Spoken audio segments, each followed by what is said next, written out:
سلام الخوت، كنتمنى تكونوا كاملين بخير وعلى خير. مرحبا بكل متابع جديد. اليوم ان شاء الله غادي نتكلموا على عبد الاله مول الحوت وحقائق صادمه على عبد الاله مول الحوت المعروف. عبد الاله اللي كيبيع السردين ب5 دراهم بعد ما كان عبد الاله كيبيعوا الناس السردين كيوصل للمواطن الفقير ب30 درهم. بفضل عبد الاله المواطن ولا كيقدر انه ياكل السردين، لان السردين راه المواطن البسيط ما بقاش قادر يشريه. كيفاش انت غادي تشري واحد الكيلو ديال السردين ب 600 اللي هي 30 درهم، ولا نص كيلو ب 300؟ كيفاش غادي تاخذ هذا المواطن الفقير غادي يقدر يشري السردين؟ ما قادرش يجي على داك الحوت الغالي. وحتى السردين بغاو يمنعوه في المغرب انهم المواطن الفقير ما ياخذش السردين. عبد الاله مول الحوت وقف مع المغاربه، فضح السماسره ديال السردين اللي كيبيعوه بثمن اللي طالع، من بعد ما كياخذوه ب3 دراهم كيبيعوه كيوصلوه للمواطن ب30 درهم. ولكن عبد الاله مول الحوت واخا تعرض للابتزاز من طرف بزاف ديال السماسره ديال السردين، ملي كيمشي للمرسى كيجريو عليه.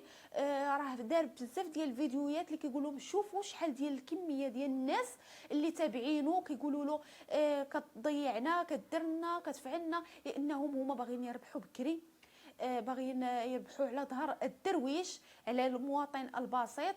كيفاش اخوتي نتوما شنو كيبان لكم في هاد السماسره هادو اللي كياكلوا عرق عباد الله، اللي باغيين يربحوا بواحد الوتيره؟ ما فهمتش انا كيفاش هاد السيد هذا مسكين الذنب ديالو انه فضحهم، انه ما بغاش ما رضاش على راسو انه يجيب السردينه رخيص ويبيعوا للمواطن ب30 درهم.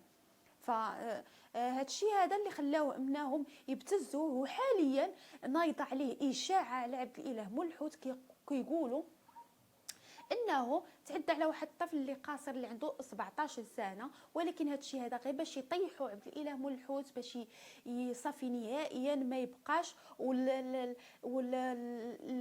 المشوار ديالو والسمعه ديالو طيح الارض، وكل شيء يقول عبد الاله مول الحوت مول السردين شنو كيدير، شنو دار، تعدى على واحد الطفل. ولكن هو خرج بواحد التصريح قال لهم انه كيتعرض للابتزاز من طرف واحد الناس اللي كيبتزوه بالعائله ديالو، كيبتزوه بالملايين. كيقولوا الا ما عطيتيناش واحد 3 المليون ولا 4 المليون غادي نديروا لك وغادي نفضحوك وغادي نخرجوا عليك. فهو قالها بعظمه لسانه، قال انه كيتعرض للابتزاز، داروا لهاد الناس واحد الخطه وتشدوا. حاليا هاد الناس هادو اللي ابتزوه راهم في قبضه القضاء، غادي ياخذوا الجزاء ديالو. لان اي واحد غادي يدير واحد الخطا غادي يتعاقب عليه.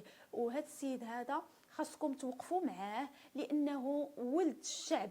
هذا هو اللي غادي نسميو عليه ولد الشعب، اللي كيبيع المواطن البسيط، كيبيع لهم السردين بثمن اللي رخيص، اللي يحس بالدرويش. ما هو ما مشاش مع القافله، ما مشاش مع داك الناس اللي باغيين يبيعوه ب30 درهم. ولا راه لا بقاو ساكتين، الناس ساكتين، راه المواطن راه ما يمكنش ياخذ الفقير. دابا انا كنهضر على الدرويش، على اصحاب الراميد، هادو اللي كنهضر عليهم، هما اللي غادي مساكن راهم ما غاديش ياكلوا السردين نهائيا.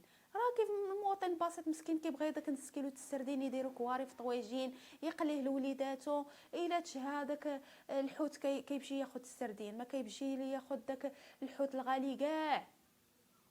فهاد السيد هذا وقفوا معاه. نتوما شنو الراي ديالكم؟ طبيعه الحال كنحترم الاراء ديالكم، الراي ديالكم كيهمني بزاف. نتوما واش مع عبد الاله مول الحوت؟ واش يقدر يكون دار هذا الفعل هذا؟ وشنو بالكم في الخطه ديال هاد الناس هادو اللي كيبتزوه؟ وعلاش هو بغيت تعطيوني الاراء ديالكم. علاش عبد الاله مول الحوت علاش ما مشاش منين بداو كيبتزوه؟ علاش ما ديكلاراش بهم المره الاولى وما خداوش منه حتى ريال؟ لان الحمد لله حنا في دوله الحق والقانون، واي واحد غادي يدير واحد الخطا راه غادي يتعاقب عليه. هادشي اللي كاين. اعطوني الاراء ديالكم، ما تنساوش الاشتراك في القناه باش يوصلكم كل ما هو جديد ومفيد باذن الله. بسلام عليكم، الى فيديو قادم ان شاء الله. تهلاو في راسكم.